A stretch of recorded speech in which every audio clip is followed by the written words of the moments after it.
একদিকে বাড়ছে তেলের দাম, অন্যদিকে কমছে বিশ্ববাজারে রাজ করা মূল্যবান ধাতু সোনার দাম। গত সপ্তাহের কয়েক দফা টানা দাম বৃদ্ধির পর আজ দেশের বাজারে দ্বিতীয় দফায় কমেছে সোনার দাম। ফলে 22 ক্যারেটের ভালো মানের প্রতি ভরি সোনার দাম প্রায় 2,64,948 টাকা হয়েছে। সর্বশেষ গত 4 মার্চ ভরি প্রতি সোনার দাম ছিল 2,68,264 টাকা।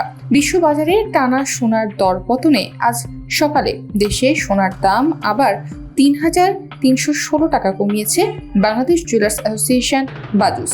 সেই সঙ্গে কমেছে রূপার দামও। বিকাশ পেমেন্টে 10,000 টাকার বেশি অফার, শপিং চলছে তো।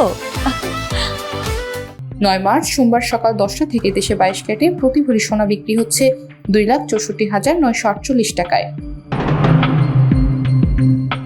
আন্তর্জাতিক বাজারে হঠাৎ করেই কিছুটা চাপের মুখে পড়েছে সোনা। সাধারণত বিশ্বে রাজনৈতিক উত্তেজনা বা অনিশ্চয়তা বাড়লে বিনিয়োগকারীরা নিরাপদ সম্পদ হিসেবে সোনার দিকে ঝুঁকে পড়েন, কিন্তু এবার পরিস্থিতি কিছুটা ভিন্ন।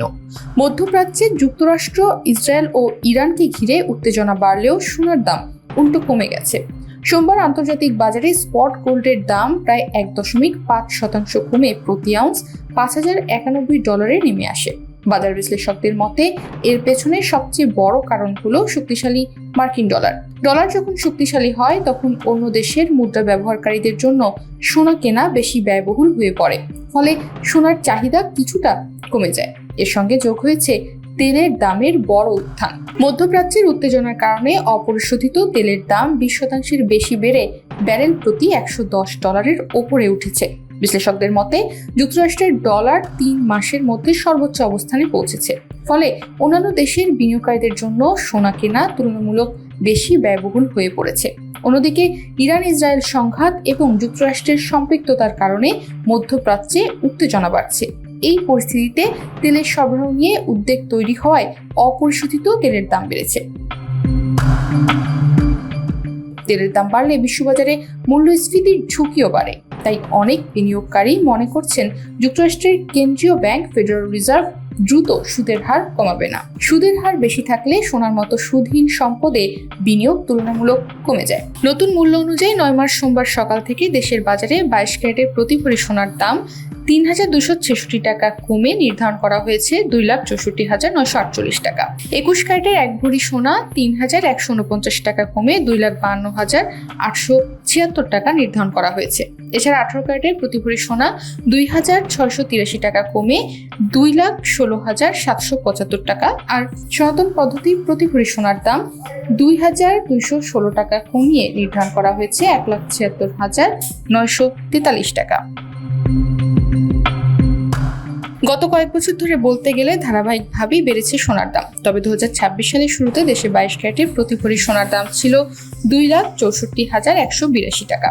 2026 সালে 1 জানুয়ারি থেকে এই পর্যন্ত বাংলাদেশের সোনার দাম মোট 38 বার সমন্বয় করা হয়েছে। এর মধ্যে 23 বার সোনার দাম বাড়ানো হয়েছে এবং 15 বার কমানো হয়েছে। 9 মার্চ সোমবার সকালে সোনার নতুন দাম নির্ধারণ করে বিজ্ঞপ্তি দিয়েছে বাজুস। এতে বলা হয় স্থানীয় বাজারে তেজাবি স্বর্ণ বা পিওর গোল্ডের দাম কমেছে। এ কারণে সোনার দাম সমন্বয়ের সিদ্ধান্ত নিয়েছে বাজুস। সেই সঙ্গে সরকার নির্ধারিত 5% ভ্যাট ও বাজুস নির্ধারিত ন্যূনতম 6% মজুরি যুক্ত হবে। আবার গহনার ডিজাইন ও মান ভেদে মজুরিতে তারতম্য হতে পারে। গতকাল দেশে 22 ক্যারেটের প্রতি ভরি সোনা 2,68,214 টাকায় বিক্রি হচ্ছিল। এছাড়া 21 ক্যারেটের প্রতি ভরি সোনার দাম ছিল 2,56,025 টাকা। 18 ক্যারেটের প্রতি ভরি সোনার দাম ছিল 2,19,458 টাকা। আর সনাতন পদ্ধতির প্রতি ভরি সোনা 1,79,159 টাকায় বিক্রি হচ্ছিল। সব মিলিয়ে ইরান ইসরায়েল যুক্তরাষ্ট্রের যুদ্ধ পরিস্থিতি, তেলের দাম বৃদ্ধি, শক্তিশালী ডলার এবং সুদের হার কমার অনিশ্চয়তা, এই সব কারণ একসঙ্গে আন্তর্জাতিক বাজারে সোনার দাম কমার পেছনে প্রধান ভূমিকা রেখেছে। আর বিশ্ববাজারে সোনার দাম কমলে আমদানি নির্ভর হয় আমাদের দেশেও সোনার দাম কমতে শুরু করেছে। তনিমা রহমান, বাংলাদেশ প্রতিদিন।